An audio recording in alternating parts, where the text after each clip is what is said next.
You could argue that no one has more at stake from a basketball standpoint in a return than LeBron does. Do you believe that the resumption of this season is his best chance of winning a championship? I do believe the resumption of this season is his best opportunity to win a championship. And for all fans of sports and large gatherings like concerts and whatnot, I'm starting to be relegated to believe that we will have to be entertained without fans in the stands for the remainder of 2020. Now, again, I'm hoping that when NFL starts in September, I'm hoping the NBA can resume in late July or August. But if it does, I heard LeBron's commentary, it won't be with fans in the stands, in my opinion. And if you look at LeBron James in his 17th year, Greeny, at his age, when you build a squad around him, of course Anthony Davis is an anchor, but then all of a sudden you look deeper into the roster, Kentavious Caldwell-Pope, Avery Bradley, Danny Green, Rajon Rondo. They don't have long-term situations with the Lakers. They were brought there to try to win a championship this year.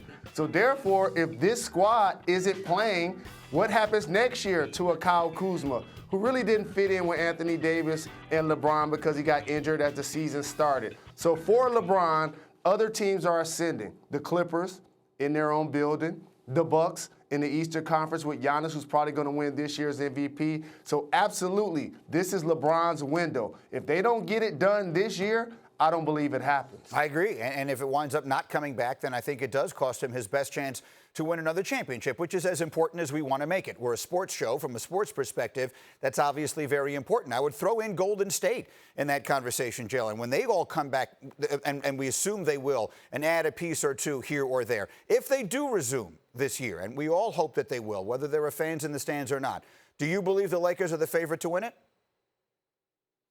I believed the final weekend of the NBA before it got shut down, I was fortunate enough to be in Los Angeles. And I was in the building to watch the Lakers beat the Bucks. I was in the building to watch the Lakers beat the Clippers. Green Mamba, that was the best basketball that they were playing all season. And if this was collegiate basketball, they would have been the #1 seed.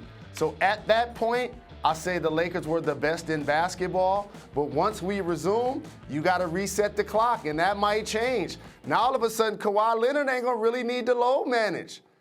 Paul George is not going to be as hampered by the injuries that plagued him all year.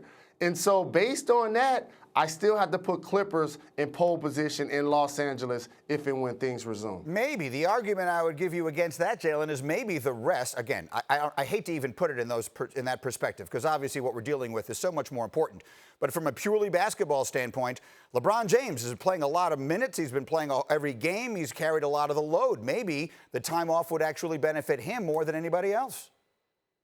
It's a two-way street, but just looking at the chessboard, what ends up happening is LeBron is going to be the primary ball handler for the Lakers. The Clippers have multiple people that can make him work to get the ball up in an operating area and actually be efficient. In the final game they played against the Clippers, they ran a lot of coverages that they wouldn't run late in the season or they wouldn't run in the playoffs. They weren't doubling LeBron. They weren't running somebody at him. You have Beverly. You have Kawhi. You have Paul George. You have multiple people that you could throw at LeBron and make him work. They still have to develop other primary ball handlers. Can Rajon Rondo, can Caruso actually get them into their offense? Can they feature AD with LeBron on the floor? Those were still questions the Lakers needed to answer. I tell you what, it feels good to talk a little basketball one way or the other. Thank you for watching ESPN on YouTube. For live streaming sports and premium content, subscribe to ESPN+.